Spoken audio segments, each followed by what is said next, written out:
with Renee.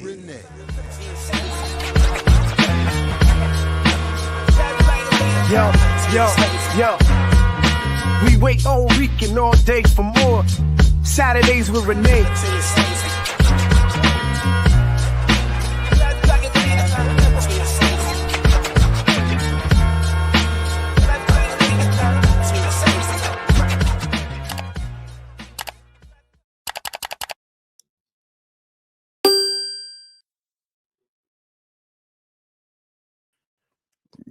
Yes.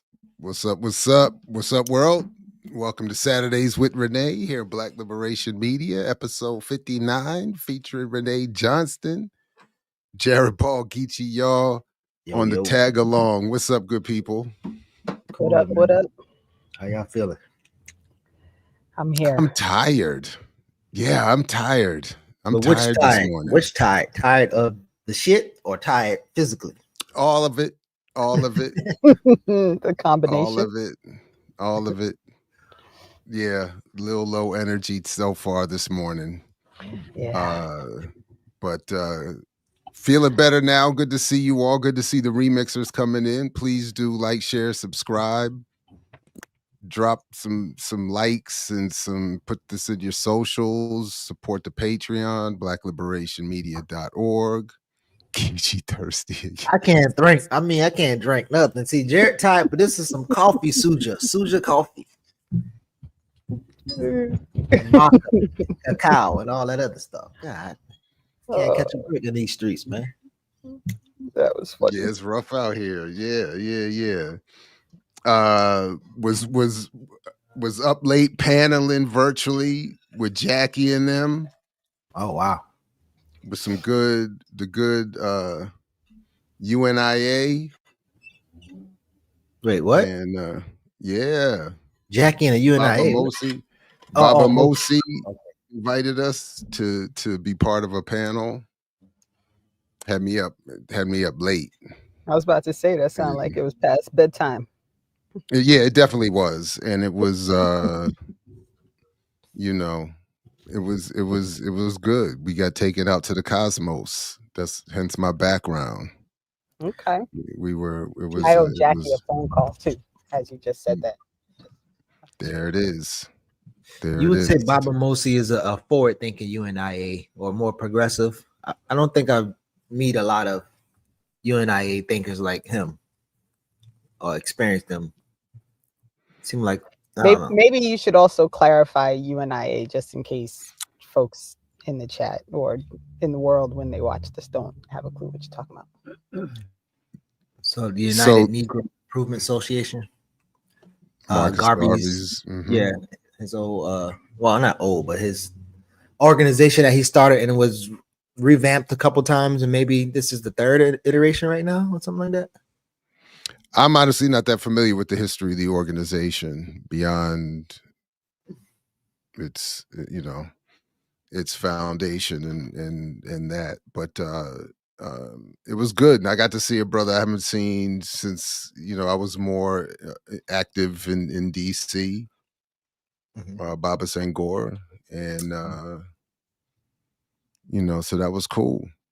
But yeah, I guess I always enjoy the conversation. So if that I don't know to what extent he is different from those throughout the organization. Yeah, did you say I do this all the time. Did you say universal or united? I probably say united, but I meant universal. Yeah, universal. Yeah, I do that all the time too. Yeah. No disrespect. Absolutely. But I do find it difficult, and why I appreciate the conversations we have here is that I do find it difficult when I'm asked, practically speaking, what it is that we should do. And people often, this is often a struggle with that I have with folks that are disappointed or disagreeable with what I'm saying about that. Right. But it is difficult. So there was some discussion of local electoral politics here in the DC area. There was some discussion of broader movement building. And not that it was disagreeable. I do think that we're not all on the same page with how to approach and engage. But that's why I think there needs to be some sort of political party formation where there can be some things. These are the tactical things we're going to agree to deal with in this plane of existence. Yeah. Ironically, I had a similar conversation last night. Comrade Tanisha is connected to a group who she says they claim came out of Not Fucking Around coalition with Grandmaster Jay, and they are more politicized. And they said they knew they was doing reactionary stuff, but now they on a political trajectory. But the two conversations we had, one of the conversations ended really bad because I'm like, yo, I gotta go. I can't be here. Because they wanted me to explain more about PSL, about what I know, and they was putting me in a position to defend PSL. I was like, I'm not PSL. I'm just telling you what I think and know that they're doing, and the social line or political line they're laying out. And so we had another conversation last night. He apologized for his kind of missteps because in the first conversation, what made me say I'm going was he said we're trying to create a bunch of Black Wall Streets. I was like, oh shit, I gotta go. And so anyway, last night and I guess he's fairly young, and he did an interview with Brother Elijah from Tendia family, and but last night he was trying to argue around circulating the black dollar. I gave him a little example. It was 4 of us on the screen. I said both of us all has had $2 and we circulated. It's not gonna go more than $8. And after he got off the phone or the call, he sends me a circular economy. He said, see, this proves my point. And a circular economy is a ecological or environmental argument. Has nothing to do with circulating dollar. It's like recycling instead of like going things to using products and things until it expires, like reusing it in the society. And again, so it's like having that conversation, as you said. Oh, that's the video you sent us. Yeah, like that. Yeah, he's not talking. Is that what? Because he's not talking about an economy. I watched sped up very quickly the first couple of minutes just a second ago. Yeah, and I was like, he's not talking about circulating a dollar at all. But instead of conceding and dealing with what's in front of the person, they just kind of grappling at something. And he just said, "You never heard of a circular economy?" I'm like, I probably heard of this one, but if you're trying to say circulating a dollar in a community is a circular economy, I don't think you got the right definition. So he just had but yeah, it's just too much going on, man. There is a lot going on. There is, which makes me want to start with that cartoon thing because I feel like it needs to be addressed. Which cartoon thing? The Mickey freestyle thing. Okay. Yeah. Oh, right. Yeah. Oh, wait a minute. So oh, dang! Why did Instagram remove my? I posted about this show, and they took it down and said it may be misleading. Maybe because of the people in the water. But really, Jared, why are you doing that? I think I told you this 4 years ago, and I've said it a couple times. But like, I don't know what made you write that book, but that book, like the myth of the propaganda of Black buying power, is like an extreme Achilles heel in what's going on right now. And it's like, I don't know if it's the right timing or whatever, but bro, like I'm telling you, there's that shit right there is something that's going to like have us kind of spinning our circles for another 10, 15 years. Because everybody, like the way people, like the visceral response that I had people respond to it in Baltimore, that shit never died down. We about to be in 2025. like, and so I don't know. We have to figure out a way to very quickly while I'm trying to get this thing open. I can say all I wrote it because for years I was in spaces like we all are, and it just what you're saying kept happening. And I remember one moment very clearly that we got this excellent breakdown of the economy, and then the conclusion was we need to circulate our dollar and do the and I remember walking out of the meeting thinking I don't understand that. Like I don't like it. It was. And then I was writing for Black Agenda Report at the time, so I wrote a commentary about it, and I thought I'll just leave it alone and kind of track it here and there. And it became something like the only thing people wanted to talk to me about. It seemed like after a while, and then I had to write something for my job, for my career, and I was, to be honest, and I was like, I can't take on a massive project, so let me just try to finally write this. And I honestly was naive. I thought it would. I had hoped it would have a different impact. I didn't think I was going to write the book that would solve whatever. I didn't have that level of fantasy, but I did think it would force in certain spaces that I had already developed a relationship with another level of conversation. And the reaction has largely been to forget that we ever had a relationship and to just cut me off. And it's in many cases. So it's been a little weird, but all right, here we go. I got myself cleared.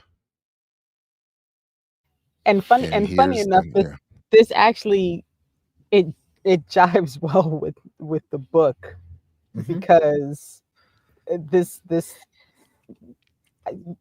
I don't know how, I don't want to say like young lady, I don't really have a sense of like her age or anything, but her whole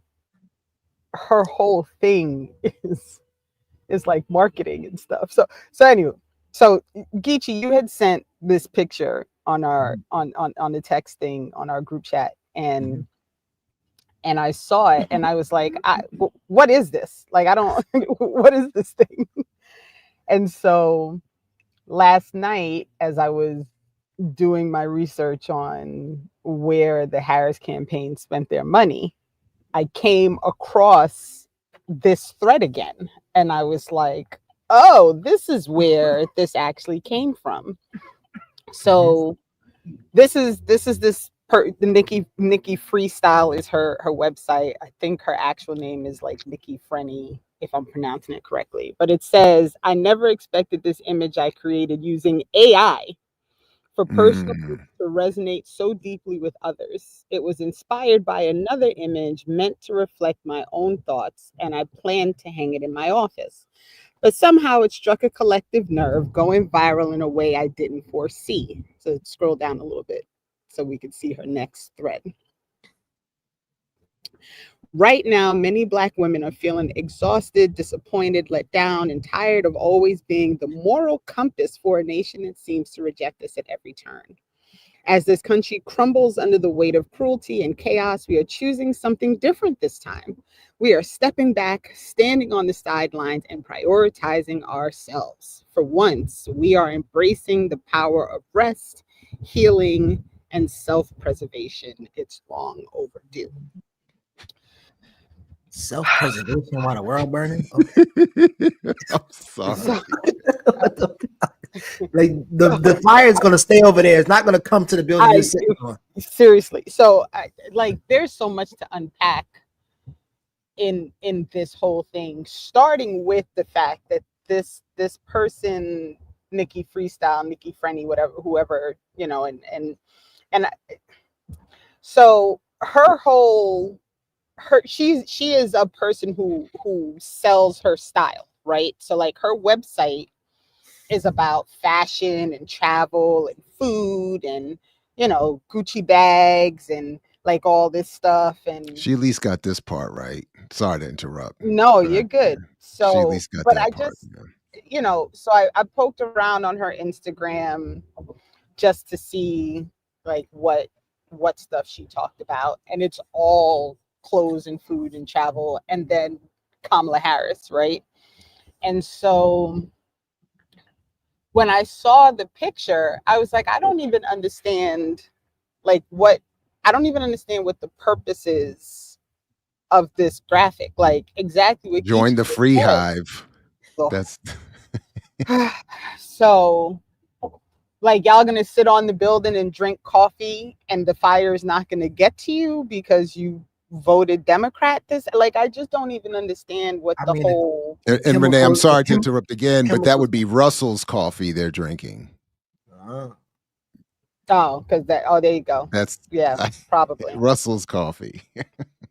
the chemical is gonna burn in the city, and the smoke is gonna get to a point, and you won't be able to breathe. I mean, this is a whole lot of. Maybe they'll be able to cover themselves with that big old American flag that was hanging off the side of the building. Good point. Like I just don't even understand, and I'm curious. Like, too. what work were you doing that you're so tired of doing that ended with, your vote that was so. Go ahead, Geechee, because I'm there's just a lot. So I think it's a lot of different things. I don't know if y'all put in the chat. I don't even know how to pronounce her name. Jotaka Edie. Did y'all talk about her? The one who organized a Zoom call, who supposedly raised 1.4 million for Kamala's. Was that the first one, the Black Women for Kamala Harris call that everybody's excited about? That one? Okay. Yeah, but I was on a call with some sisters from Atlanta who this was one of the reasons why they was upset, and they're like the precursor, and they are in line with the Black Project 2025 young sister. But they actually said the young sister is too loud with it. She need to be quiet and secretly do the thing. But one of their critiques was the Black sisters got together and raised all this money for Kamala, and they could circulate that money to us. Now, this sister called herself the Olivia Pope of Silicon Valley. She has a history of working with programs. No. I'm sorry, I get to interrupt. It says here Forbes describes her. Oh well, she wrote as the Olivia Pope. My bad. She wrote it on her. She acknowledges that. But anyway, I'm just saying. No, you're right. You're right. Right. We got to give, because it comes with authority. Yeah. You're right. She didn't just self. She's not self-titled Olivia Pope. This was conferred upon her by Forbes.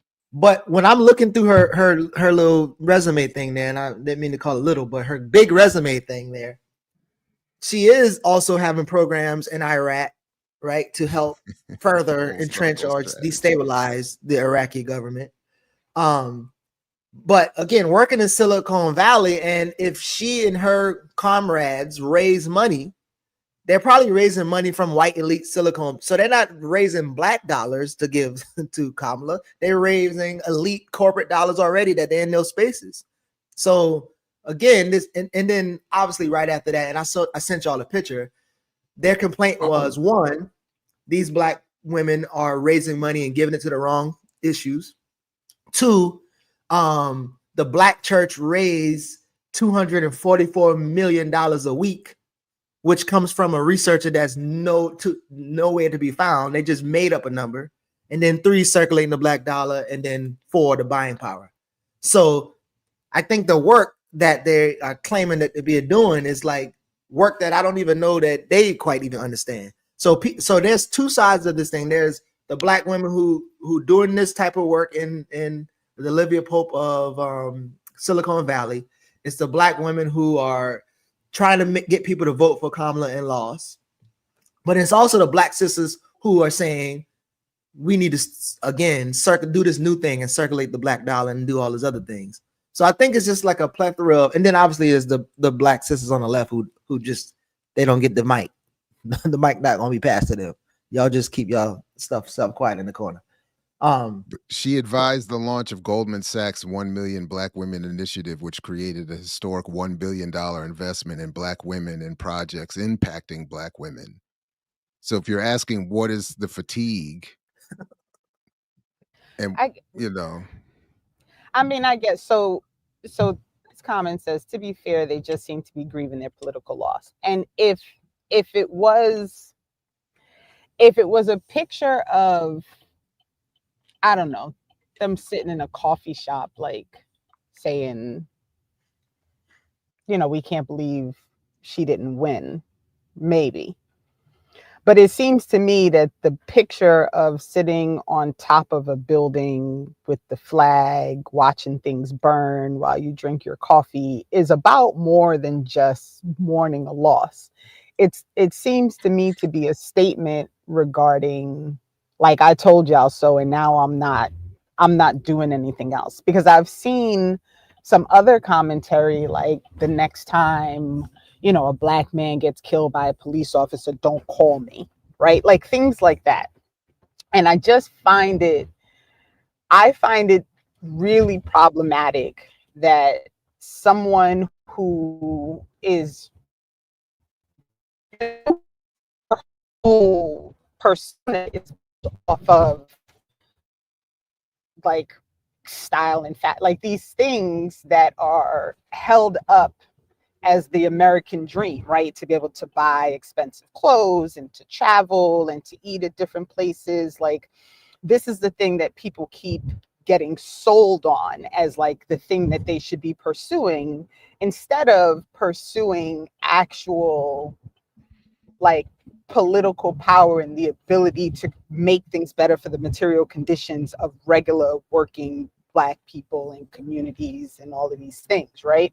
So I just think, you know, and that it's gone, you know, apparently it's a little bit viral. Like I'm not on social media enough to really know like how far spread it is, but I just feel like this is bad symbolism for what should actually be happening, right? Like if all your work was just to get Kamala Harris elected, right? Which means you've been working for like 4 months because she wasn't even on the ticket until August or July or whatever. And now like you've done enough. Like what did you do exactly? Like I'm trying to understand. Am I making sense? Like I just I think the issue is that it is for them a political loss. That is what I think is the fundamental. In what sense though? Like celebrating a football team loss? Because like when no, the Cowboys lose, you don't really lose. But their politics are wedded to the fantasy that's wrapped up in the Democratic Party and Kamala Harris. Their fantasy, this woman is one of these women is a fashion designer who's on CNN and attempting the Black bourgeoisie capitalist fantasy. This other woman is even more up the food chain in that lane, doing billion-dollar deals with Goldman Sachs and fundraising for Kamala Harris and whatnot.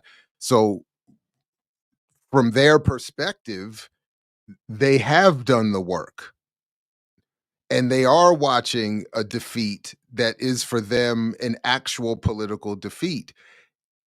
For those with certain left politics or some other different understanding, they wouldn't see it that way. But for them, I think that is representative. They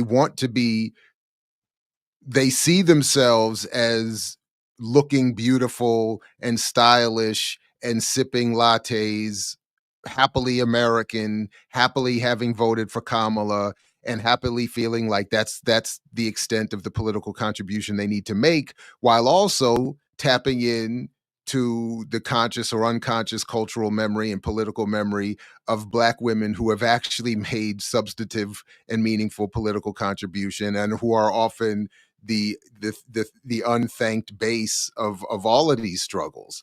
So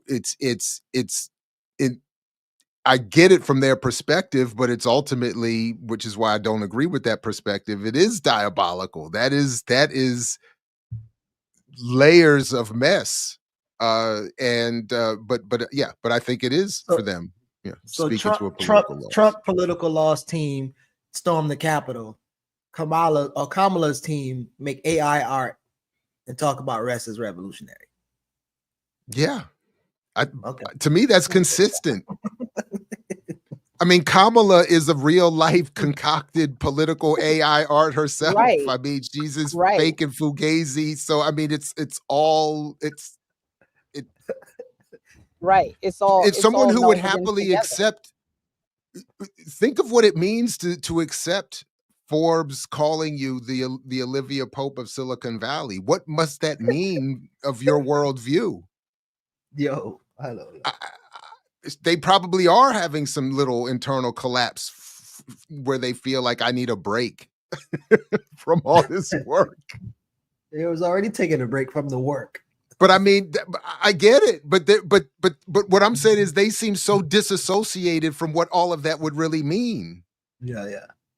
So yeah, it is that proverbial overly dramatic person that is just that might literally spill a latte and feel like, you know what, I have to go take a first class vacation for 2 weeks to recuperate from my spilled latte. I just can't. Yeah. So Zanzibel is saying like she doesn't understand the point of this. So part of the reason that I wanted to bring this up is because I am troubled by all of the the propaganda and the marketing and the selling that's happening with regard to Kamala Harris as a candidate. This idea that like the Black woman being nominated, or not even nominated, correction, being put on the ticket to run for president is the thing that we should be focused on. So for me, this picture and the fact that it has gone viral is problematic for me, right? Because I feel like it's all an extension of how she ended up in the position she ended up in to begin with, right? Like the whole thing was a media campaign. It was not a political campaign. And I want to make sure that we talk about how this happened. So can we pull up I'm sorry again. I'm sorry. I just got word from the 007 African community. Jotaka actually does have a 6 degrees of the African Kevin Bacon game relationships with me. I'll just leave it at that, so I don't impugn anyone else. And it makes perfect. All I'm going to say is it just makes perfect sense. This is perfect DC area, beautiful bougie politics gone nowhere. So it just makes oh my God, this is so perfect. Sometimes life is good, man. You know what I'm saying? Sometimes life is good. So can you? So we in fact, watched. Renee, No, I need a break. No, I need to take a break. I need to go on. I need to get. Get hot flashes. I gotta go. No, this is too much. My commitment has been. I've made such a strong contribution. I need to go. I need to take a break. You're gonna have to get Geechee to pull up the rush. I'm about to drink coffee and self-care too. Listen, I can't with the two of you. I can't. Okay, my bad. All right, I'm good now. I'm sorry. Okay. Woo, that is hilarious, though. That is perfect. Absolutely perfect. So, but this all points back to this whole Kamala Harris as a media campaign versus a political campaign, which in my opinion is part of the reason that she lost, right? Like you can't just sell like this you can't market yourself to be president without, and I want to be cautious with how I speak about this, because Trump did this as well, but he also lied so well to people about what he was going to do, right? To make sure that all the blame went to immigrants and all these things. And these are the things he's going to do to fix all the problems. And it's all nonsensical, right? He's not actually going to fix anything. It's not his intention to fix anything. And he used the media to do it. But it's hard.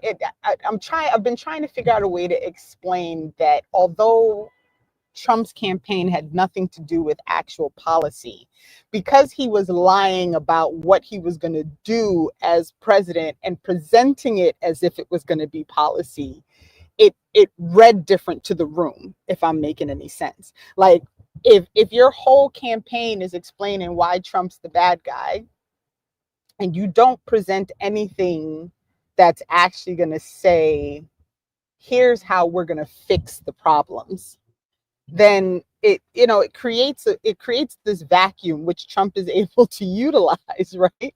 Because although he's also not going to fix the problems, he at least admitted there were problems, right? Like it's tricky. But part of the conversation is also about how much money was put into this marketing of a campaign that had no policy, right? And so, this whole thing with, did she pay people? And how do you manage explaining that you, with your large audience, received a really healthy check, and then you went about, putting this whole campaign forward as if it was a real campaign, when you were very clear that there was no policy behind it, but you didn't tell anybody that you got a check, right? And so Oprah Winfrey has been saying she didn't get any money. She didn't get any money. There's this, she made a statement to The Root about she absolutely didn't, but the money went to Harpo. Does she not own Harpo? Is that not her company? So I saw the line in what you sent, and I think she owned a small percentage of it now, so she don't even own it. She doesn't own Harpo Productions. The last time I checked, she has a small percentage. I'm gonna look again. All right. Well, but okay. The line I saw was, because it says here in The Root from earlier this month that she breaks silence on allegations she was paid $1 million by Kamala's campaign, and then goes on to say that it's not true. I was paid nothing, never. All right. Harpo Productions also denies the claims, telling Variety in a statement the campaign paid for the production costs of Unite for America, which Harpo Productions put on, a live streaming event that took place on September 19th. Oprah Winfrey was at no point during the campaign paid a personal fee, nor did she receive a fee from Harpo. But can we be clear, just so we're all clear, that the Unite for America live stream was the interview between Kamala Harris and Oprah Winfrey? Like, that was what the live stream was. It was that interview. So I am confused, and maybe someone in the chat can explain, like, where is this distinction that they're trying to make? Because Harpo 100% got $1 million, right? So it's in the chart, right? So, so Google's AI says Oprah Winfrey founded Harpo Productions, also known as Harpo Studios, and is the owner of the company. So what I assumed when I read that was, because I'm curious. But I'm still looking, but I thought it was co-owned, and Warner Brothers got like most of the percentage of it. But I'm still looking. The co-owned by Harpo Studios and the Warner Brothers. But yeah, let me keep looking. But if you own something in whole or in part that is paid or generates revenue, you earn money from that. So you can say you don't have to be paid a salary by Harpo or a fee, as the story says, and you don't have to be given, as it also says, a quote personal fee, but you still benefit financially from the revenue generated by a company you own in whole or in part. And it's a live stream. It's a live. It's getting money from YouTube, from Google, like. And you are also there promoting it, and as the face of Harpo, we're even having to Google it to look up to the extent that anyone knows that Harpo exists, they're going to associate it with Oprah. So even as the brand ambassador, that's my bad, bro. What's your Harpo Productions is what she has, but the OWN network, Harpo owns 5%. Own. My bad, now that I knew. Own 95% is owner. I get this from Dr. Burrows. Owned at best has only ever been half owned by Oprah herself. She only got 5% now. Right. Okay. So, but Harpo is hers. Harpo Productions is hers. So yeah. So that even makes more sense. So the entity you owned gets $1 million. You can sit there and say, I didn't get paid. I didn't get a fee to appear. I didn't. But it wasn't. It wasn't. It wasn't Renee and Geechee Productions producing it with Oprah hosting the joint. You know what I'm saying? Like you all got The point is, you're hosting something that your company owns the production of that they paid for. And then you say, I don't get no money from it. That don't make no sense. Right. And then you have Roland Martin, whose New Vision got $350,000 from the campaign. Right.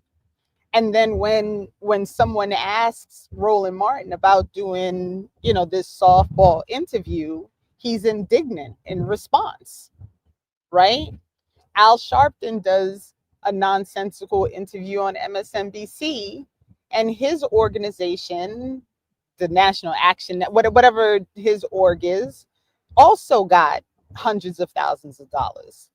You have the person who is behind BET, who also is behind this, I guess, Waymaker, right?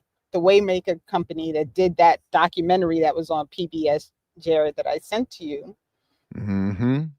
And and they got $200,000, right? You have what's the woman's name? It's like a Vera. Hold on, let me find it because it's another book. There's another person who has a whole show, and she was all, she's posting about her sister and all these things, and she also got $200,000. Like, so I'm just trying to understand, and what I want people to understand is there is not a path to revolution, to freedom, to liberation, to political power that comes down this line, right? Like it just simply does not come down this path. Because I'm just showing here New Vision. This is New Vision's Roland Martin's company. Just showing that where it shows up on the spreadsheet. Sorry, go ahead. No, you're good. So I want to make sure, like, part of what we talk about here, and the reason we talk about the propaganda and following the money and understanding the role of capitalism is because we want people to pay attention to how these things work, right? So she's not on, Roland Martin is not trying to sell you liberation, right? He got his check. And, he wanted to make sure that he kept his check, right? Like, so he did a softball interview. What was the name of that? What was it? What again? Waymaker. Waymaker. That's right. Waymaker. Right. That's right. That's Waymaker. Right. Yeah, they got the 200,000. And Waymaker has a whole connection to all the HBCUs, right? They have a whole thing that they do for HBCUs. So is that why, she did her HBCU tour? Right? Like, I even found in Atlanta, there's because they did the one from Morgan State that you sent me, right? That's them doing that? Yes. Yeah. So that I can confidently say is a nice PR campaign from Morgan State, who it was just announced, doubled the pay of our president to more than $1 million plus a year, while cutting the custodial. I'm just putting these two together from a recent meeting, cutting the custodial staff hours by at least half, leaving our building, I don't know the state of others, in unsatisfactory conditions. But they got a very good PBS promotional campaign, you know. So, you know, a Kamala Harris campaign level quality PBS. It's just a lot. It's a lot. It's a lot of money. If you pull up the link to the FEC, it'll show you the people who are like the top money that was spent in the campaign. And it's a lot. So hit the yeah, and like good goobly goop, said Grady once upon a time. So what is this? 43 million on media and buys. That company, this media buying and analytics. Yo, when I tell you, you can't find out like who's really behind that company. It was linked to something else, another media firm, but it's very, in my opinion, it's like a tenuous link. So I didn't even really want to put it out there as like a thing, because I couldn't fully confirm it. But to me, if you can't fully confirm something, that is problematic. Is it not? Media buying and no, that's not the same thing. I mean, they got a lot of money to not be able to. They got a lot of money to yeah, I would have to look. I don't see anything coming up very quickly here either. But that's wild. Okay. And so this is connected to the Democratic Party, and it is Canal Partners Media or something like that. That was it, Canal Partners Media. That was the other. But even in trying to like make that real link, right? Like it's shaky at best. Like I didn't feel comfortable saying like these are directly, like these two companies are directly connected, because I like to be able to really prove stuff, and it just felt tenuous is probably the best word I can think of for it. You know what I mean? Like it just didn't feel like a real connection. Their website might need to be updated, because it just says they're the lead buying agency for President Biden in 2020. Yeah, and Bobby Khan is the person who. Let me see more about Bobby Khan. Yeah, started LUC Media in 93. Woo, woo, woo.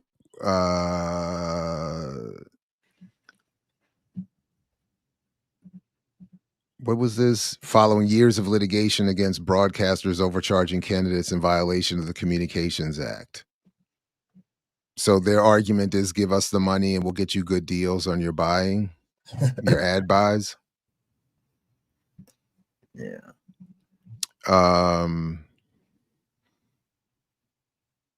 Yeah, they work with a lot of work for Mfume for Congress. Yeah, because there's it's in Georgia, so he probably got a couple Democrats in Georgia office too. So, but yeah, okay, all right. All of the money went to them. Seeing it, right? Yeah, he's a former Bobby Khan is a former chief of staff of former Governor Georgia Roy E. Barnes, and the former chair of the Democratic Party of Georgia.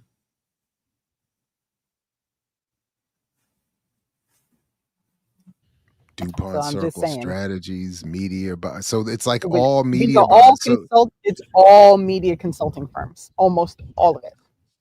So does and marketing, creative LLC. So are these the people that then funnel the money to the Roland Martins and Harpos and? Yep. No, they got paid directly. Like the New Vision, that Act Blue. spreadsheet that you pulled up was me downloading the raw file from the FEC and then searching through it. Oh wow, to okay. find, like where that money went, because it's not all presented in this chart yet, because the FEC has to move the money from the raw file into the website. So like the money they gave to Al Sharpton's campaign is in here, but I think it's because that happened pretty early in the campaign. I don't think, if I remember correctly, like when I searched for Harpo, this wasn't there yet. Well, this is how you create a candidate. You spend like $1 billion on media strategies. Right. Right. And so for all the things, right? Like there's Harpo. Oh, it is there. Okay. Yeah, Harpo's here. Yeah. There you go. 500 Event mil. production. 500. Right. And it just seems to me like to play this game about, it's just like, that's just a lot of money. Like, look at the amount of money that was put towards, we're going to set up a marketing strategy, right? There's New Vision. There it is. New Vision Media. 350. Yep, right there. So, but again, but to me, this is why we end up with the sisters in the AI meme on the wall drinking coffee. Like, this is what helps produce that political logic. Right. And why I think they would feel that they had an actual loss. And this is also why I would argue we can't expect to decide. We're not going to get money to the level that we can put into campaigns to rival this level of. So we have to develop other strategies, movements, grassroots politics, etc. Because this is, I mean, we're still pages. I mean, there's still 48,000 entry. There's still like 30 pages. What am I seeing here? I don't know. There's 30 pages of results or per page, and there's still like 300 pages or 30 more of the 300 pages. My point is, there's a lot of money that they're spending that we can't expect to just catch up to. That's really the point I'm making. Right. And I think this circles back to the woman in Atlanta who's there you go, no, that's a different company. That's not the National Action Network. Oh, there it is. Not, sorry, I was looking above it at Al Media. Sorry. Oh yeah, not Al Media.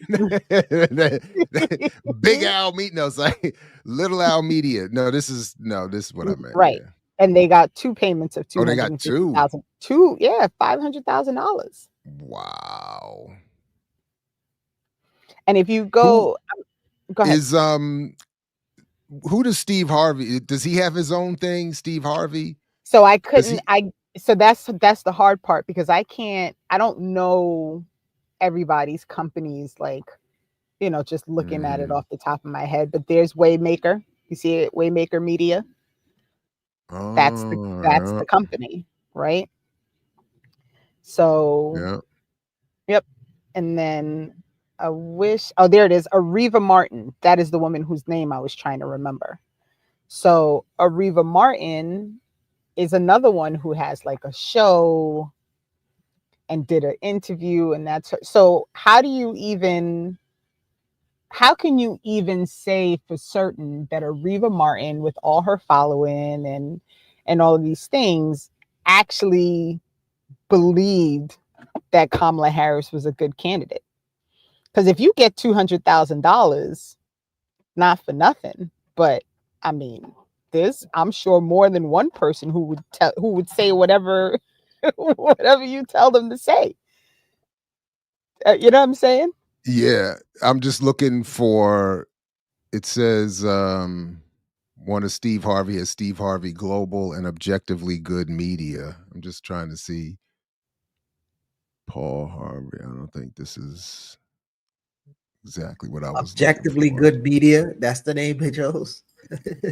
Yeah, Objectively Good Media, OGM. The production company is developing a Steve Harvey's biopic. Oh, okay. Because the reason I asked is just to the point that you're raising here, Renee, is that Harvey was one of the early ones. Remember, he even shouted down people who were saying, "You're not going to give like a real interview. You're not going to raise questions." He was like, "Hell nah, I'm trying to get the sister elected. I'm gonna do whatever I can. Hell no, I'm not objective." He's Right. like, "And you all need to not be objective either, and get on the train." And Right. I said, "Okay, yeah." Right. And so, and and then their firms like, and I brought the wrong. I'm not in the house, and I brought the wrong notebook with me, so I can't remember. I had it all noted. But there's a firm, a marketing influencer firm, and their whole, like, this company's entire gig is to sell you influencers. So they have a bag of people who are influencers, right? And if you have something that you want to sell, they can give you their influencers for a charge, and then those influencers will then sell whatever thing it is that you're trying to market to publicly. And so I started thinking about even like the reels and the TikToks about, we showed the one girl who was like, y'all said she's a cop, but here's this thing that she was trying to do for people. And it turned out to be a program that didn't actually do anything that the program was supposed to be doing. And that was proved to not work to the benefit of people. Right. So is that young lady an influencer who is part Wait a of... minute. I'm sorry. Oh, you're good. But does that connection make sense? So wait a minute. That's part of it. Aretha Martin, yes, is the one who had me on the show. Yes, with Juliet Malveaux and had me in that whole.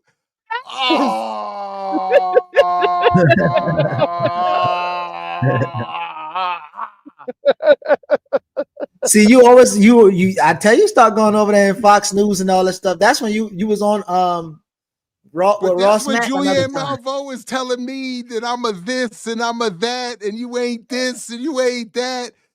See, and you sitting there with somebody getting $200,000 to shill for Kamala Harris. Oh, Renee in the spreadsheet. Sorry, y'all. But that's where it all, so that's my whole thing, right? So that's why, like, this AI generated picture by this woman who calls herself an influencer out of Atlanta, like, all of these people, you can't even figure out who is actually real with their politics, because this entire scenario surrounding this Democratic campaign was a paid for media strategy that had nothing to do with policy and people. So and again, this is not me saying that Trump's campaign was any better, right? I'm not like, this has nothing to do with that. This is me really making sure that people understand, like, this is the problem, right? And everybody who is up in arms right now because, Kamala lost, and it's racism and sexism and stupidity and da-da-da-da-da-da. Like, what made you think she had a campaign? She did not have a campaign. She had a media strategy. That's what she had. And the whole thing was a gaslight of regular people to convince you that all these people were supporting Kamala Harris, but all these people were getting paid to say they supported Kamala Not Harris. Oprah. Oprah says she's not getting paid, so keep her name out, y'all. I'm out.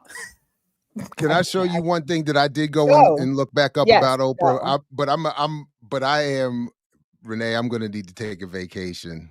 You are. My I'm contribution has been, I need to sit down with a cup of coffee and watch the world burn, because And a joint, and you gonna flick your joint at the world. Keep the shit on fire. Flick my ashes out on the world. This is. But I just wanted, just as another reminder, because back in the day, I went and found the details on this. Oprah Winfrey popularly stated that, quote, "If you are a child in the United States, you can get an education. I became so frustrated with visiting inner city schools that I just stopped going. The sense that you need to learn just isn't there. If you ask the kids what they want or need, they will say an iPod or some sneakers. In South Africa, they don't ask for money or toys. They ask for uniforms so they can go to school," end quote. I just want to remind everybody, that's Oprah Winfrey. When she was asked how come she doesn't visit black schools in the United States anymore, she said, she was like, because I'm out. I don't even go anymore because they don't care and it's hopeless. So I'm gonna go build a school that will eventually collapse in and of itself. Anyway, just another reminder. Right. So yeah. So there's that. And someone asked, like, did I do a chart on Trump? No, I didn't. I'm sorry. He was always a media campaign, in my opinion. Part of the reason he won in 2016 was because he got free campaign because everybody was following him around and quoting him. So, so again, just to say it again, this is not me claiming that Trump didn't also have a media campaign. This is me trying to get people to understand that the political arena in this country is a hot fucking mess. It is a hot, stinking, shitty mess. But it's also unfair to suggest that, again, just because, speaking for myself, my immediate interest in focusing on the black purveyors of this nonsense is because they're the ones carrying that bucket of white capitalist nonsense to black people. Right. They're the ones doing so. Like, we're not saying this to say Trump is innocent or let's not focus on the whites and all this other. It's to say, kind of like what you just said, that's easy. Trump is not. There's no myth over there. Right. That's all. So listen, I needed to clarify, because the what's it, Ron, whatever his name is, I'm sure will, misrepresent what I say and put another essay to say that, I'm wrong. And he does this every show. He like goes into a whole thing about how wrong I am and that I don't talk enough about Trump and I don't bring people on who disagree and blah, blah, blah, blah, blah, blah, blah. I mean, you got MSNBC and CNN. Go watch them all day for the Trump expose. But speaking that, so in our critiques or conversation or research, so I'm thinking again about last night on, I can say all that I said, and then all the brother had was, so you're saying we shouldn't support black businesses? And I'm like, well, no, I'm just saying, like, circulating the dollar doesn't do this thing. And so I wonder if, because remember Kwame Ture said we can be against the same thing, but doesn't mean that we're for the same thing. But even when you talk about being against something, if you can't speak to me the causality of that thing, I don't think we should even be talking about a solution, because you can't even tell me what's wrong with the situation. And then again, if the solution is no, we need wealth too, so we can participate in the same economy, then again, that's kind of like we headed down the wrong direction. So I feel like slowing down and having a conversation around, like, can you explain to me the causality? Because even last night when the brother was like, well, have you heard of a circular economy? I'm like, well, not according to this, but tell me what it is. He couldn't tell me what it was. And then after we got off the phone, that's when he sent me that video, or he sent somebody else the video to send to me. And I'm like, bro, that's not even it. So if you can't sit and tell me what the problem is here, I'm not sure that we should talk about any damn solution at that point. between Too Black, Laundering Black Rage, and then definitely in the Ebony Reed Louise Story book, 15 cents on the dollar, that myth is done. That circulating dollar thing is done. So you can, and in the Reed and Story book, they nicely package it for you in like 3 pages. It's not like you don't have to spend your life. It's they asked the woman herself, where did you get it? I don't know. I just be saying it and put it in the books. So it's like, what? Enough It's madness. already. It's madness. And I just real quick want to just breathe. So young Black economist said, in my opinion, Kamala lost because she didn't have any policies, but also even if she did, Americans are indeed very racist and misogynistic. Both are true, in my opinion, respectfully. And you are absolutely correct. Doubt. This was never, I just want to say again for the record, this was never me trying to say that racism and misogyny, and in some points, yes, stupidity, because if you listen to Trump and you actually think he's telling you the truth, that's a little off in my opinion as well. But to blame those things as the core reason that she lost is incorrect in my opinion.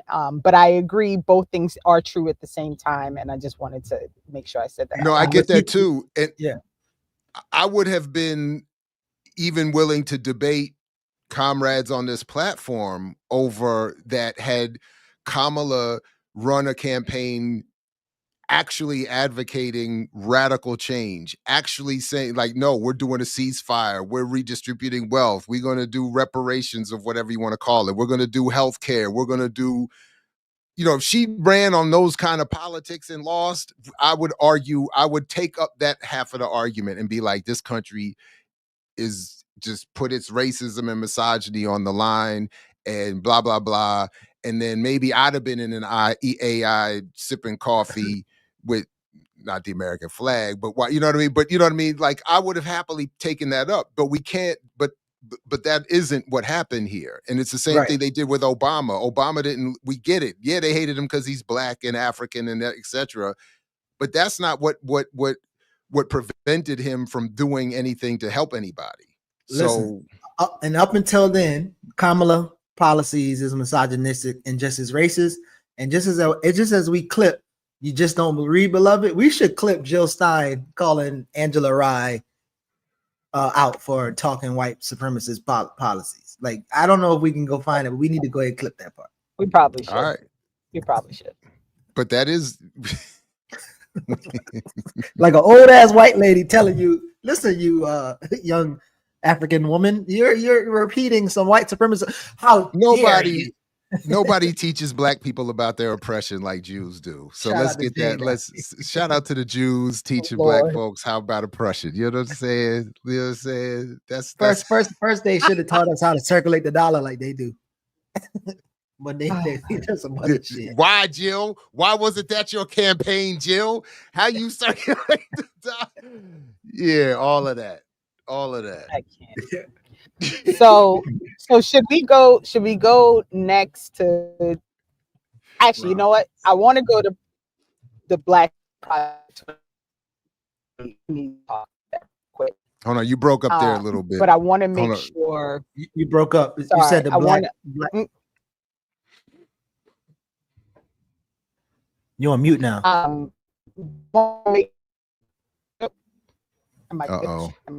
It sounds like she said she want to go to the Black Project 2025, but it got cut off. Okay.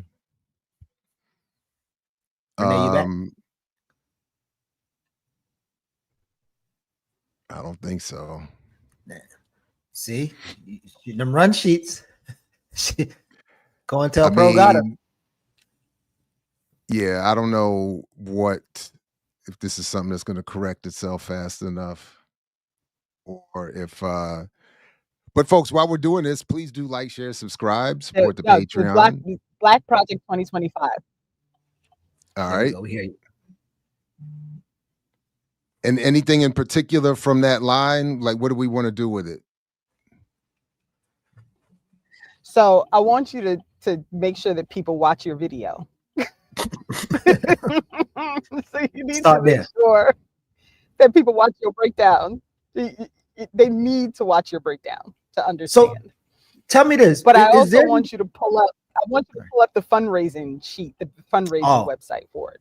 Yeah, they bred it right now. They So, got like so 82,000. go watch the video. There it is. And then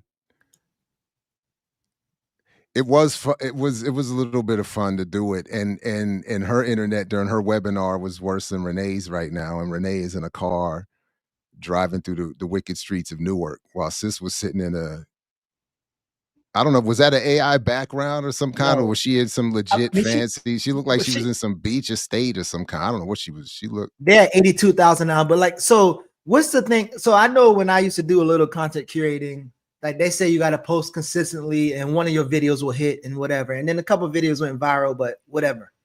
But what's this thing when Kevin Samuels did it, right? Because he was, talking about cologne and then he started talking about black women or black men, and then he went viral and then he kept going there. But that young sister's doing the same thing, because I saw some old videos and she was just talking about some weird stuff. And then when she started saying circulate the dollar, it caught traction. She was young, and then she just kept pressing play on that. So she has go ahead. Well, part of what we've been talking about is that, and this is actually well researched and or debated in media studies circles, actually, that once an idea becomes part of the sort of the cultural norm, it becomes easily tapped into and regurgitated, and it is what would be the foundation of developing something easily making something easily popular. This is like the economic mythological version of repurposing intellectual property when you own a media company and a movie studio. Mm-hmm. Like, if I'm reading the critiques right of Gladiator 2, they're saying all they did was take the same exact story, put a little bit of a twist in an end that fails on the new one, and they just repeated the same thing. They didn't even do something new.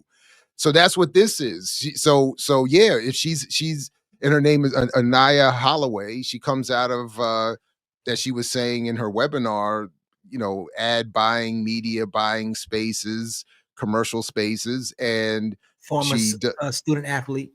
Former student athlete, but her world is social media influencing, ad buying, marketing. And to your point, when she felt after the election of Donald Trump that she needed to come up with a solution, she's on the one hand vaguely acknowledging in her webinar that other people might be doing this kind of work and she wants to link up with them, but she's also presenting herself as having come up with the answer. And what the answer is very vague, because she's saying, as she says in the webinar, when we make our $2 million fundraising goal, we will then meet with the team that she's put together already, and then we will decide what steps need to happen next, is basically what I got from the video. She doesn't have, here's how we're going to, she says that if we redistribute the $1.8 trillion in buying power, we'll be able to raise the average household income in Black families up from 48 to 172 or whatever $1,000. Listen, man, I'm starting to think, how they got the text messages and say we about to go back into concentration camps or whatever that was. Mm-hmm. I'm starting to think there's a text message sent out with these talking points, because I'm gonna send y'all the recording of that private meeting the other day, and they literally word for word said the same thing that she's saying, and kind of like maybe they feel a type of way because she was able to raise that much money quickly, but they're literally saying the same thing, and it's something like this new thing and never done before. And then they say the same shit that was doing since the 60s. Like, we're still in the world of make believe, according to E. Franklin Frazier. But every year it's like a new, like, oh, we're gonna do this thing new. But I'm gonna show you this. This one stat that comes from, and this was the line about the Black churches raising $244 million a week. And I started looking up the person or the people who supposedly found this money. or not found it, or found the data, and like again, the person is nowhere to be found, or they're like it's like a made up name of something. And I kept looking, but I couldn't find it. It's called live steets. So if you look up live steets anywhere on the internet, it'll always keep pointing back to blog posts or blog sites quoting their numbers on how much Black churches receive. And then on the post, there's this, like, you know, the question and answer websites where white men are talking about it, and white men actually broke down the numbers and said it's not even a real thing. But again, we're in 2025 going into 2025, and people are still quoting that as if like that's a credible source, but nobody can find the source. Like, no, like when did this person do the research? What methodology? What churches? So Quora says how true is the statement that Black churches across the U.S. collect $9 million every Sunday between 9 a.m. and 11 a.m., but 50% of the congregations are living paycheck to paycheck.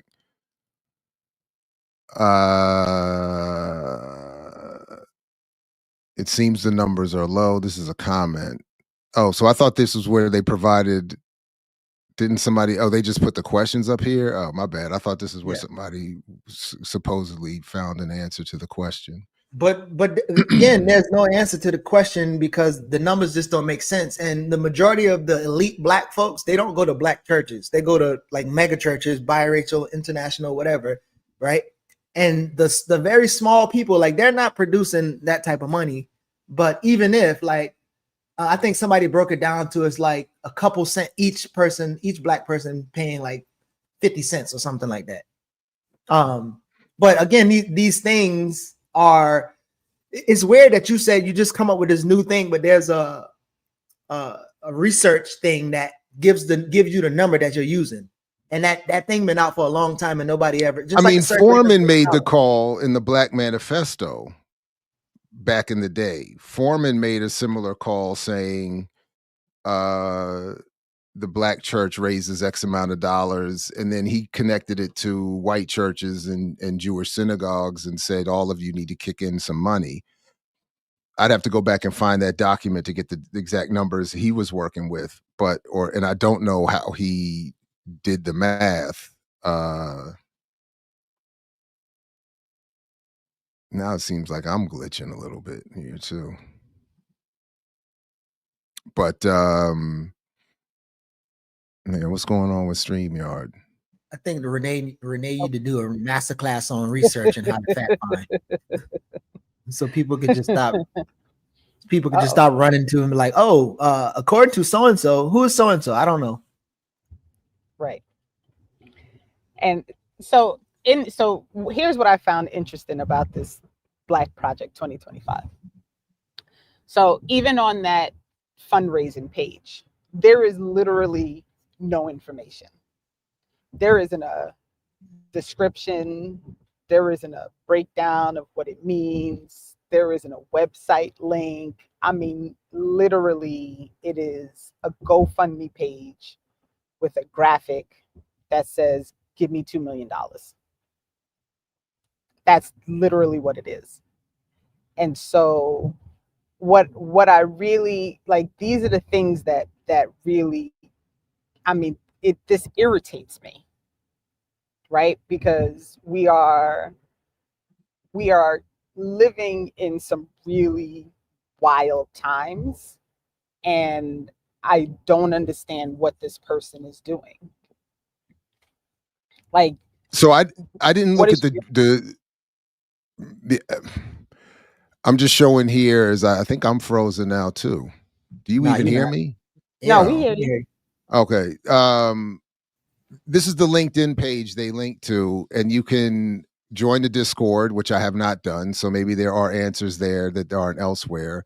You can watch the webinar, which is the video I'm, referenced in my own, and where there's no explanation of the plan.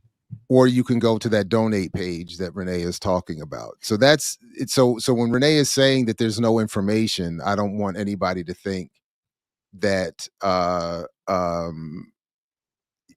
just want to be clear that that's an accurate statement. I just want to supplement the claim that's what's that there's and then what she says in the webinar, and people can check it for themselves, what she says is, if you raise us the money, we'll then convene and come up with the plan After you give me $2 million.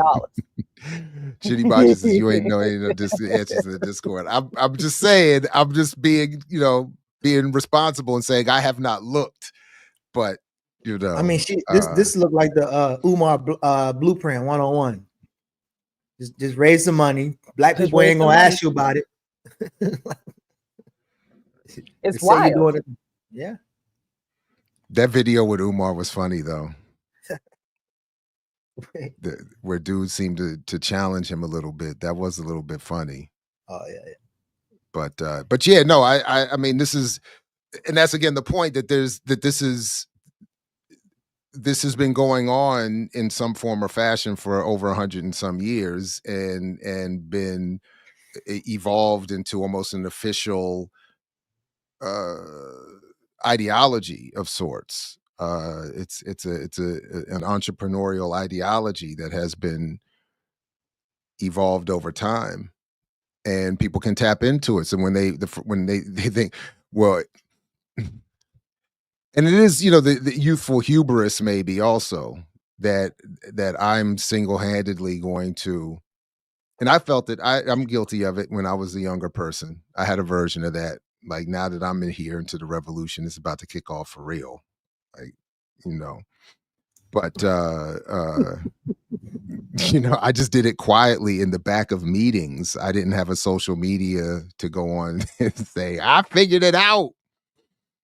And then I certainly didn't have the entrepreneurial spirit to say, pay me millions of dollars and then I'll tell you my plan. And those people in the background are never visible. My bad. Go ahead, Renee. No, I'm just curious to see how much money she ends up raising, and if she's going, because she made claims that there's, an actual organization that she's filed for. I'm curious if it's going to be a nonprofit, right? Because that doesn't happen quickly. There's like a whole other process once you. Oh, I thought she was saying she was filing business documents. That's how right. I took it. Yeah, but she is, but you have to do that before LLC. You can file for your nonprofit status if that's what you're going to do. Right. But there's a secret about anonymous people in the background she's talking to, because some of those people who donated 1,000 and 2,000, it could be her or her friends making the campaign look more serious and making other people donate, and then in turn they take all of their money. Now, there were 4 people she depicts on, with visuals in her webinar. I think there's 4 that she identifies as her team, and it just all looked like people kind of like from her media influencer world. It didn't, I don't think anybody was there with some background in economics or political organizing, or it was just, it seemed like media influencers. So there was at least 4, I believe, in her team. But right. So I just, the whole thing is just one more, like, what are we doing right now? And then I think about, you had those 2 brothers on talking about the People's Assembly, and through the duration of their conversation, I was thinking to myself, they're not asking anybody for 1 penny. Not one. There was no part of that entire conversation that said, go to my fund me page or my donation page or my thing page and give me money. It was, send us your information so that we can try and pull together a comprehensive list of organizations and people who are willing to work together towards our collective freedom and liberation. And they didn't ask for a dime, right? And so, I always, I think it was such a stark distinction between those 2 plans. And I, for one, I'm very interested in the People's Assembly and all of those things right? Like I want to know how far that goes. And I want to follow it and contrast what they do in comparison to what this Black Project 2025 does. How much money does she end up raising? Does she ever actually make a business filing? Is it a nonprofit? Where's the money gonna go? Is she gonna present where the money goes? Because this is one of my major pet peeves with businesses and organizations that claim that they're doing something for the betterment of people, that collect money and then don't tell anybody where their money goes, right? Like one of my biggest beefs with the People's Party was they were spending all this money and nobody knew where the money was going, right? And so we have to stop allotting time and space for these people who actually are grifters. Because to me, this is all a grift, and she's already collected $82,000. Like, are we what?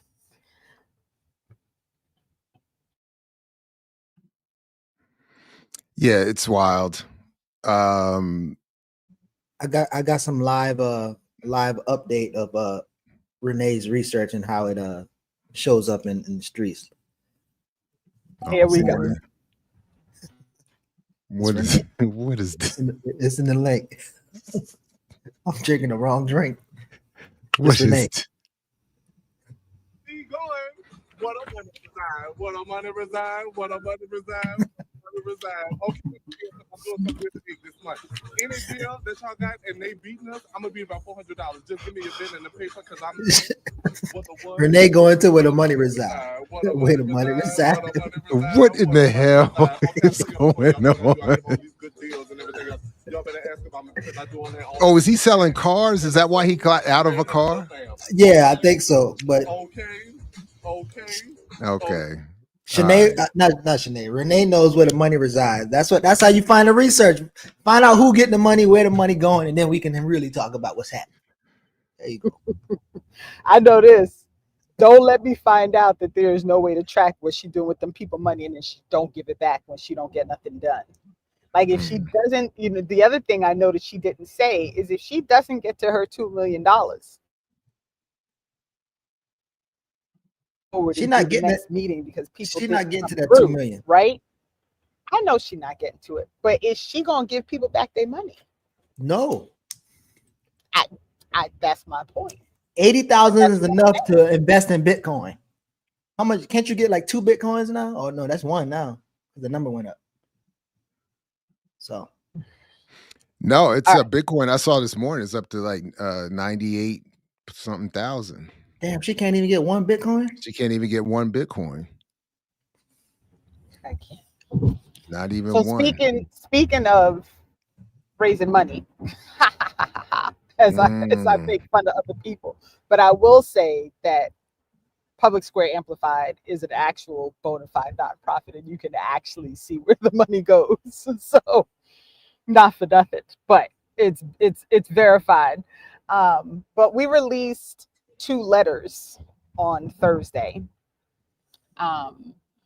So 2 weeks ago, we released a interview with Martina Manicastri, who was on here with us from the New Jersey Uncommitted group.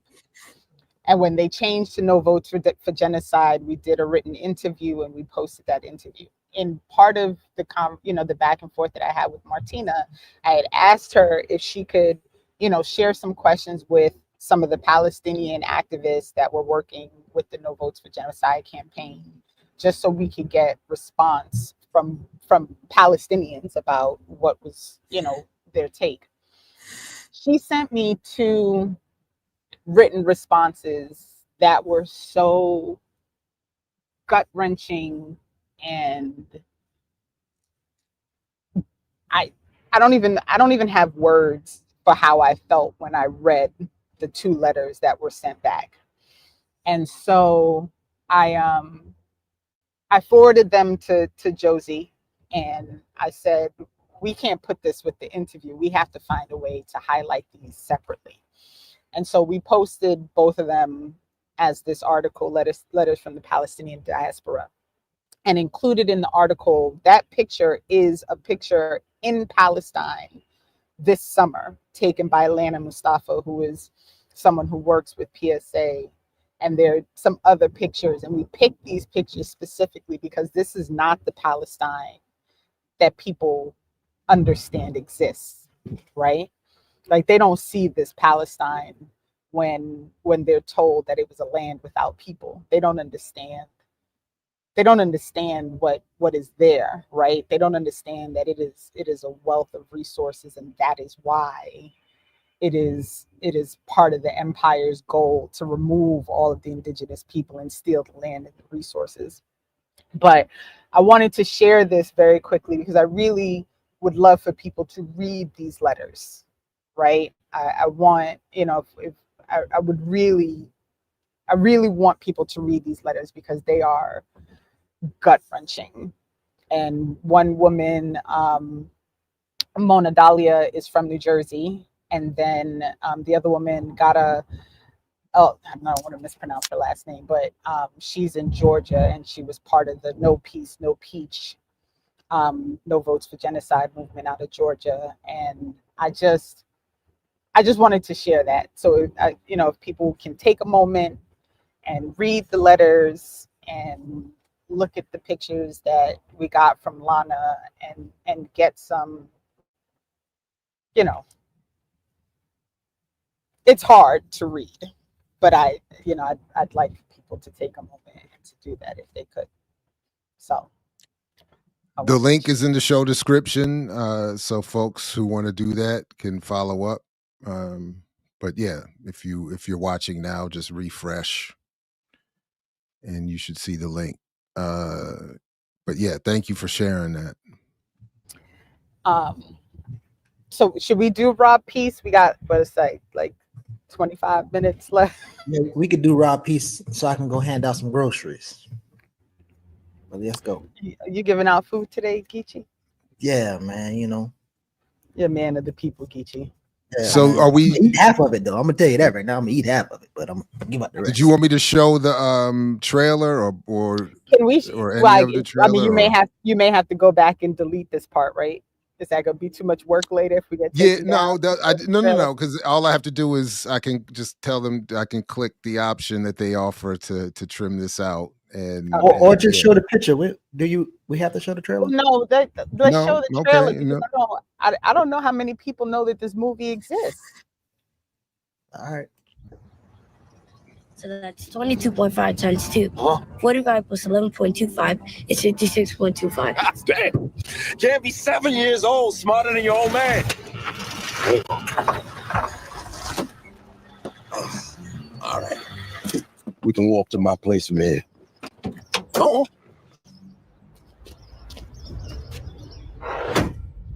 That was the last day I remember being a child.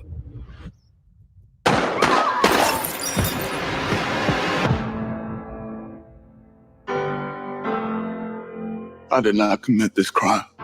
The jury finds the defendant, Robert E. Douglas, guilty. I'll take care of everything. I promise. You're going to college. The best thing you could do for your daddy is to keep being brilliant.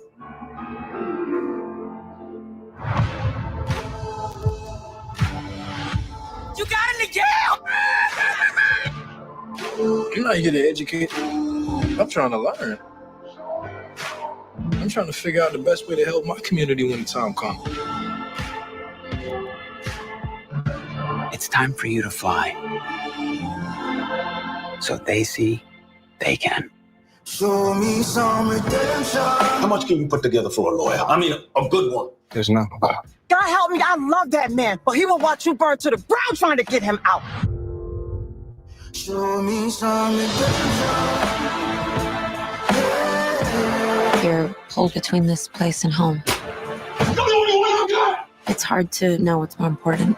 You don't have to live like this. But you know what I'm doing this for.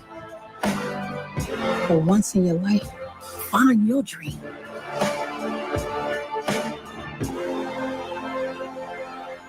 Devil on my back, snakes in the grass, coming from the past, trying to take my last piece of sanity.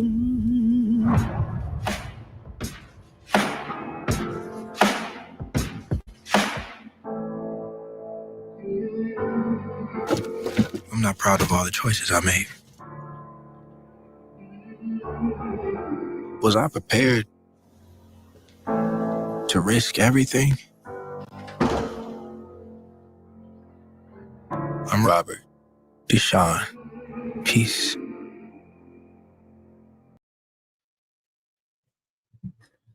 All that I can say, do do do do do do. All that I can say. So for folks in the chat, just a couple of things. One, this is not just a regular drama story retelling. This is actually a real person, real story based on real events that happened.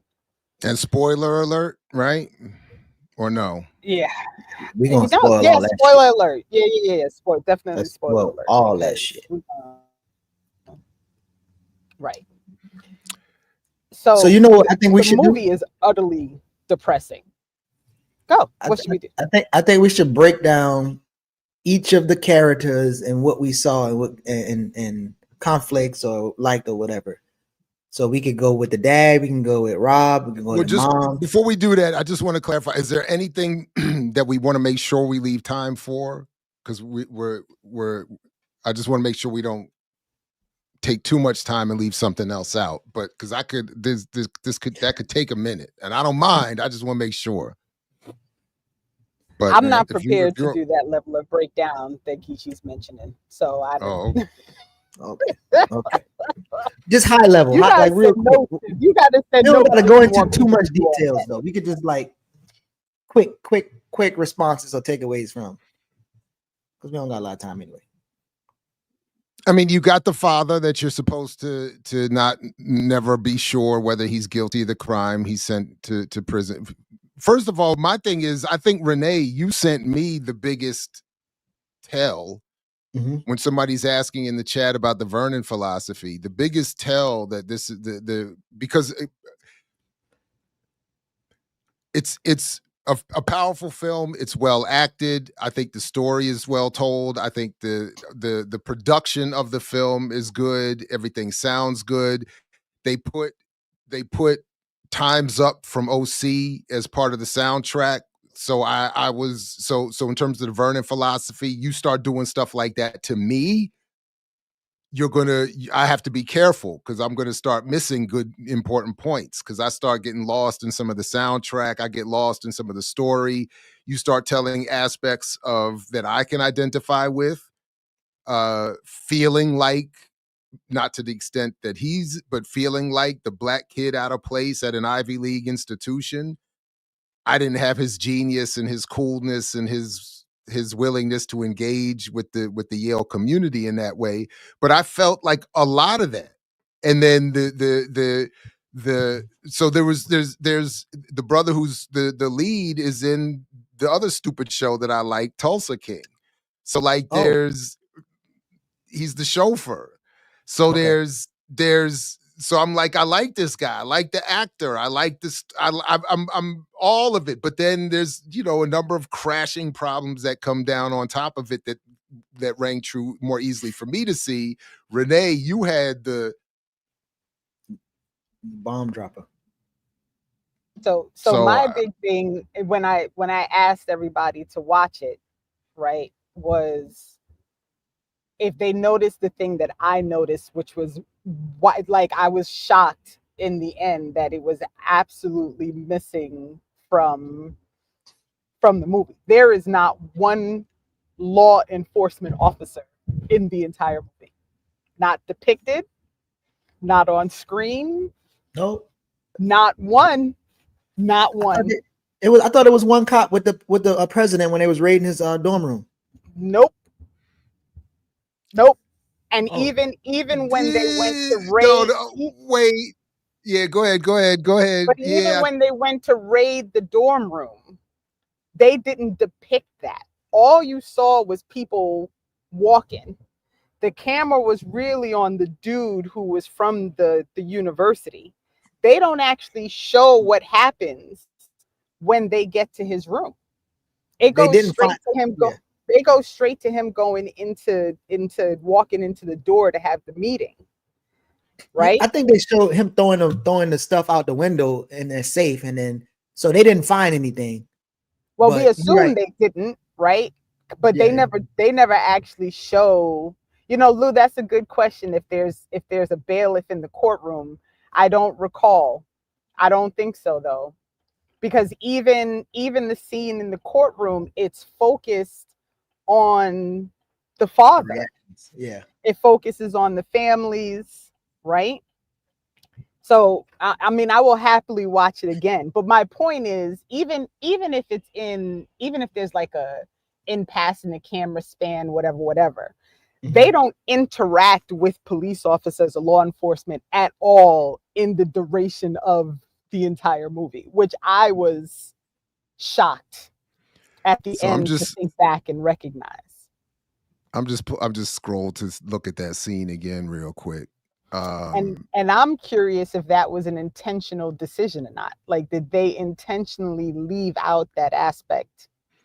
Because obviously the police would have had all kinds of roles within this. They don't talk, like the prosecutor doesn't. You know what I'm saying? Like, yeah, I didn't even think either way. Either way, the point is correct. What I see here is you get a quick shot of, it's not police vamping. It's some jacketed Yale security is probably what that is. And it's not even like the police we have at Morgan State, who are actual city cops. Yeah. Or that best plain clothes. But they're not even that. They're I'm just gonna let the scene play out here. They're not. And then even when the white dude tries to intervene to slow them from getting to the dorm, he's talking to the dude as though he's a Yale administrator. So there's a badge in there. There's an insignia there. There could be a cop. One of them could be a cop. He got the radio on the thing. I mean, he could be they could even be like a whatever Yale town this is, cop. They could be. But the real point though is that even when Renee said this to me, it rang accurate, because you see some wait a minute. I'm gonna even stop this on the frame and see if I can catch the insignia. But it's not. The point is, it's not the interaction you would expect that we would have that certainly. Right. No, it literally says Yale University on their insignia. So these are not cops. These are Yale security and the interaction is still missing.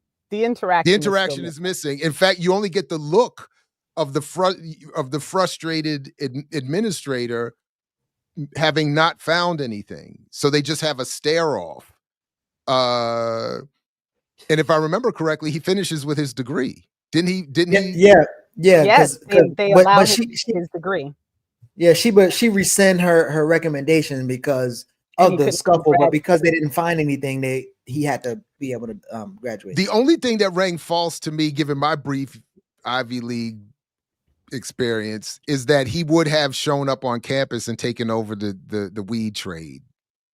You know, I know they depict it like he's supposed to be. He ends up, because I'm like, man, them kids had a lot of connections. It was a lot of dope on that campus.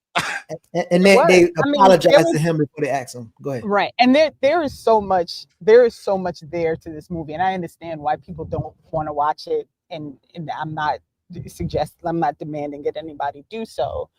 But Rob Peace, number one, the story is out of East Orange, New Jersey, which is like 5 minutes from me. And I had never heard anything about the story. You're breaking up there a little bit. You back in that tunnel. Yeah, she's back in that tunnel. So yeah. Are you back? Hold on. Say that again, Renee. Yeah, I don't know. Am I back? Now you're back. Yeah. But we missed that last comment though. All right. So I'm going in and out because we're sitting in traffic. Everybody got the same cell phone tower.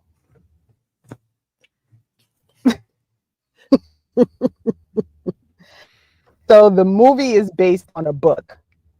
The book is written by Rob Peace's roommate at Yale. The person who wrote the book said that they were hesitant to even write the book because he so it and you're breaking up again. That he'd be mad at him. Yeah. So what Renee, I do know this part. Renee is saying that the roommate who wrote the book said that if Rob Peace read the book, he would be mad at him. And I think he'd be mad at him for attempting to even write the book was the point also. Yeah. So the story that we're getting is told through, so one of the things that I did read was one of the New York Times review, and then a review of the book that the New York Times did. So, right. And the New York Times, the point was, so the point is for me that the author of the book, who learns about the death of Rob Peace 13 years after after they had been, like, they were friends, like Rob had been his best man at his wedding, but he learned about it through a Facebook post or whatever, and then went and apparently did a lot of research. He took his time and did a lot of research into Rob's life and into the life, and then, put the story together, and then we get it depicted in this film. From that article, I found one quick paragraph that summarizes what I had and what I saw immediately as an issue for me. And as it says here, conservatives will love, because they went through and they said why liberals will have a problem or like the movie. And then it says here why conservatives will like the movie. And it says conservatives will love that a religious school and a rich banker were Peace's principal rescuers. But Hobbs, the author of the book, Hobbs' reporting shows us that Peace was the beneficiary of happy accidents, and that free markets and charity will never on their own solve a problem this dense, complex, and knotted. Free market and charities, boy. Oof.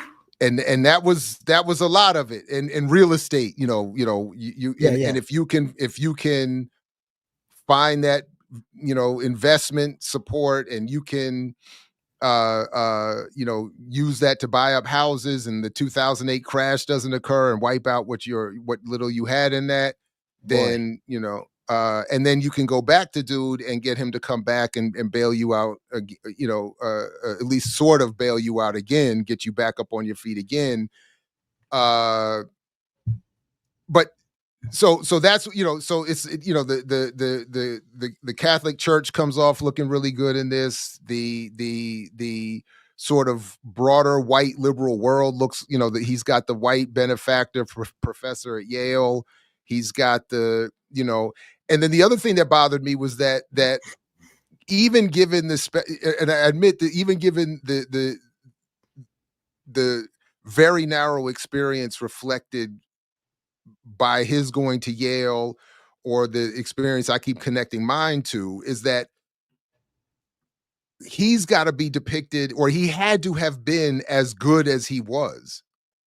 And the rest of us who might even get to quote unquote elite academic spaces, who don't have that high powered intellect and don't have that whatever white liberals are looking for in your demeanor, your behavior, your style, your gift, your athletic capability. I mean, he had to be this incredibly damn near perfect figure.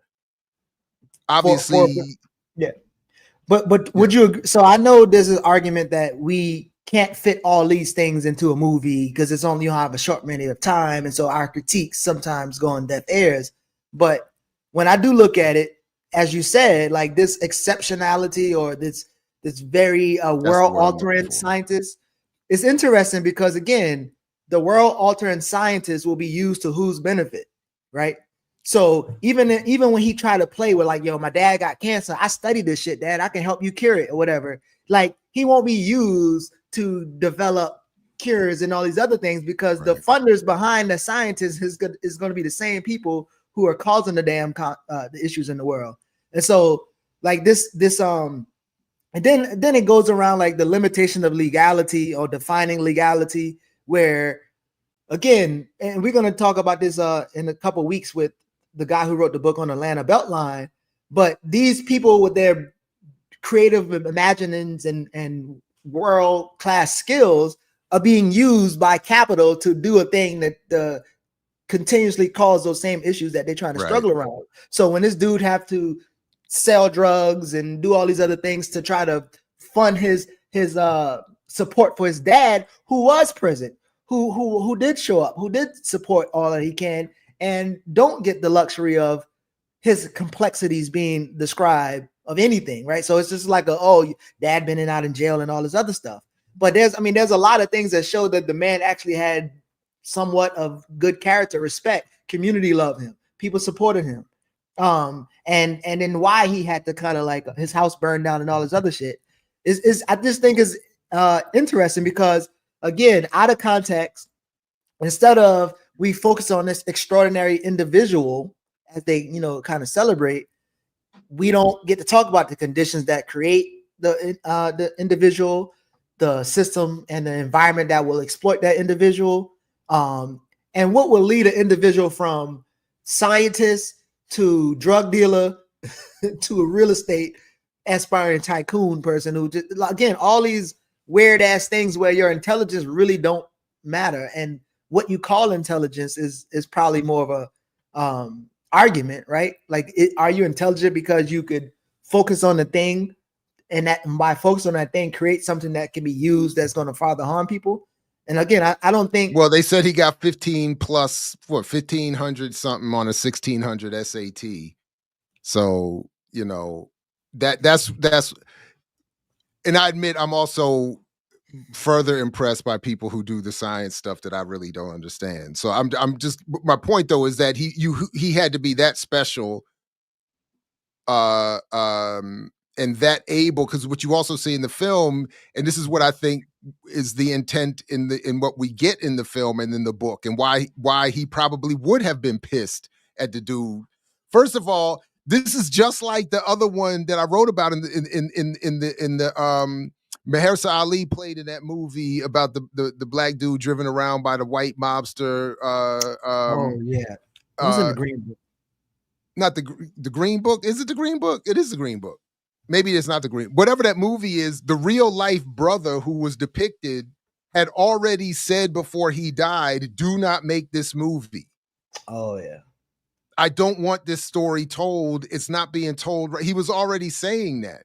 This dude maybe didn't say it. Rob Peace didn't get a chance to say, but the dude knows he doesn't want me to do this, but it happens anyway.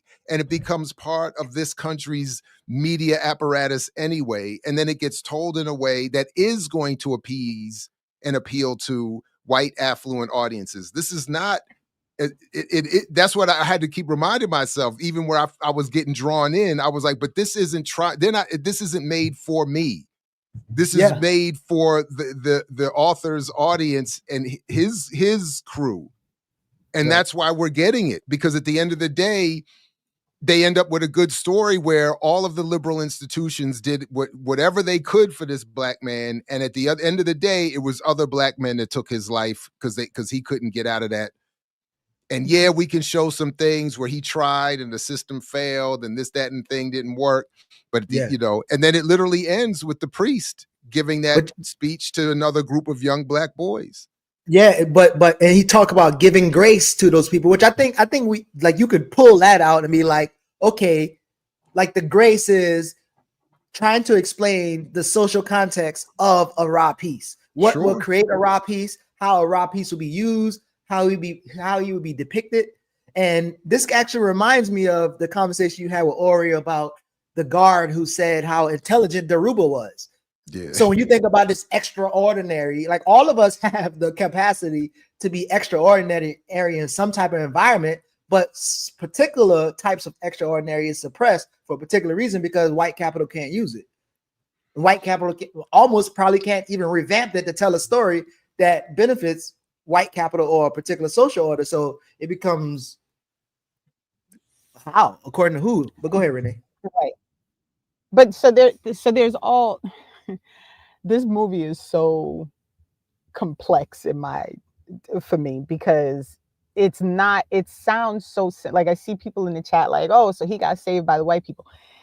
Yes, but that's not really what happens, right? Like, he gets to the private school, he ends up at Yale, but because he's trying to raise money to help his father, he ends up using these connections to white people to sell drugs at Yale so that he can raise enough money to try and support his father, right? And then he's at Yale and he has this plan to go to grad school and to do something different, because, you know, he doesn't see the necessity of, like, it's hard to explain, like, his whole theory about, like, going on in school. And then that gets taken away, right? Because he gets caught out there with the selling of the drugs. So he can't go to grad school. So now he has to go back to his community. Then while he's in the community, he decides that real estate is the way that he's going to save his community, right? So use the drug money. Right. So he's going to save his community using, that's using like the real whites. estate, right? he gets the buy-in from the white person who he went to Yale with, right? To start to do the real estate thing. And as they're trying to do this, 2008 crash happens. Everybody loses their money. And now he has to go back to selling the weed that he was able to make because he was a STEM student, in order to pay people back the money, because he has a friend with a kid and he lost all his his money that he gave to put the money in. And as he's doing this weed sale, right? And he's doing it solely for the purpose of raising the money so he can give people back the money that they put into his initial business idea for the real estate.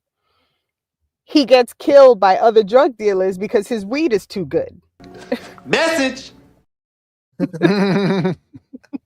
Survival economies and capitalism. It is such a crazy, the whole story is so crazy. And I have not read the book, so I can't say for certain, like, how much of the story, because, you know, the story is never. The Times says that they deviate from the book, but I didn't get exactly where and how, but it does say it deviates from the book. So we should at least say that. According to the author, at least, the book is based completely on his personal knowledge and all of the interviews that he did with everyone who was associated with Rob Peace. So it's not like a fictional telling. It's him pulling together the information from these interviews and all the historical work that he did. But at the core of the story, you have a black man who was brilliant, apparently, by everyone's You're breaking up again. by everyone brilliant. Tunnel. Yeah, we see that black man could have used his scientific skills to produce some towers that make you clear in your delivery. Now, so I think, and even as I'm thinking about it, like, I wonder if somebody else, a family member, right, of the dad would have tell a story, this white boy wouldn't have present this dad as this limited character or broken character who seemed to have high intelligence. And then in terms of, like, the gun stuff, like when he said, did you pass gas on my car? Get out of the car and go stand over there. So he could, like, he's protecting his kid from particular things that he will eventually explain. And he has a responsibility when the girls came out, we about to go to a party. Nah, I'm about to watch my son. I'm kicking it on the porch with elders and community with my son. Like, there's an environment that he's raised in. He walks up to his wife. Not his wife, his child's mother, and said, "You're beautiful. What you think, I'm gonna ask you to marry me again?" Like, the dude got a good ass character, if you ask me. So trying to, like, use a little bit of time you have painting this complex character as just broken or unsettled or whatever, as opposed to taking his genius to respond to a condition that wants him dead, just like his son did just a little bit less exploited by white capital and white narratives. So I just think, again, one would argue, well, we don't have time. And I'm gonna read the damn book. I'm gonna skim through the book to kind of see. Yeah, I'm going to too. But Dre, just to answer your question, there is none. This is not a part of the story. Like there is no, in the end, so he's killed. Like nothing saves him. But to me, that to me makes it that much more insidious and why we would end up getting the film, because the savior is there. The fact that the savior even can't overcome the black the black nightmare that takes his life doesn't erase the white savior. It's like the white savior, even in failing, it's like a Rocky movie. Even in defeat, I win. It's like I was here. I did everything we could possibly do, and you still got dragged back down. That's what bothered me. No, so it's not the traditional, the white hero per se, but it does have that structural savior type of thing to it. The other thing is, now that just real quick, y'all. Go ahead. This is a real person, y'all. Like this is not like some random. Like, no, I know, but we're getting not to you two. I'm talking about the people in the chat. I think don't. But that's understand the point, though. The but we're still. Story. But that's the point. It's a real person, but we don't know how real the story is. We may know. We know he went to Yale. Correct. We know he gets killed.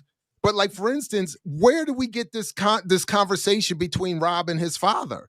Both men are dead. Who? So we get that part, like those, and that's becomes in that relationship with all the prison visits, the deathbed discussion. Yeah. All of that seems like it's concocted out of this dude's or whoever ends up with the final script. Or it could be that someone else was in the room. They don't depict that in the movie, and I haven't read the book. So I don't know. I don't want to say with 100% certainty, because that was what I thought was, how do we know that this deathbed conversation happened? But the movie depicts it as just the two of them, but you never see the room. So there's no way to know if there was someone else. There's a lot of lack of character development. Like even the girlfriend, I'm like, what? Like, wait, what? Like she likes him, but she wants him to be a black excellence, and she's gonna stay off there with her dad until you become black excellence. Then you could call now that part I got. You stay here until he gets himself together. Right. So Zanzibar, real quick, if you Google Rob Peace, he was actually shot to death, and the murder was never resolved. And that's according to the person who wrote the book. Part of what had him down the road of writing the book was because when he was killed, the murder was never resolved, and he was bothered that like this guy that he knew who was brilliant, who seemed to have every available thing to have him go on a different path, died and was shot to death, and then no one ever resolved the murder. That was one of the things that I read. So there, we don't have time. We don't have time, but we may have to go to Patreon to really talk this through. Maybe in two makes get it. Yeah, and we got to read through that book. I sent everybody the book. But the most important part of the movie is we didn't get to experience this designer weed. Like we don't know how good the strand was. We saw a couple people. Yes, we have. Yes, we have. Nobody's got the solo market on good weed. Trust me. I mean, back then, but back then. Back then, I'm not worried. I'm not. That's the part I'm not worried about. No disrespect. As Jezebel wants the book. This isn't some Heisenberg meth situation. All right, Zinzi, I'll text it to you in IG. All right, we gotta go because y'all gonna get all our asses whooped. Peace. Only if you're willing to fight for it. Stay tuned for Warrior Class. We'll catch you next time here on Saturday with Renee.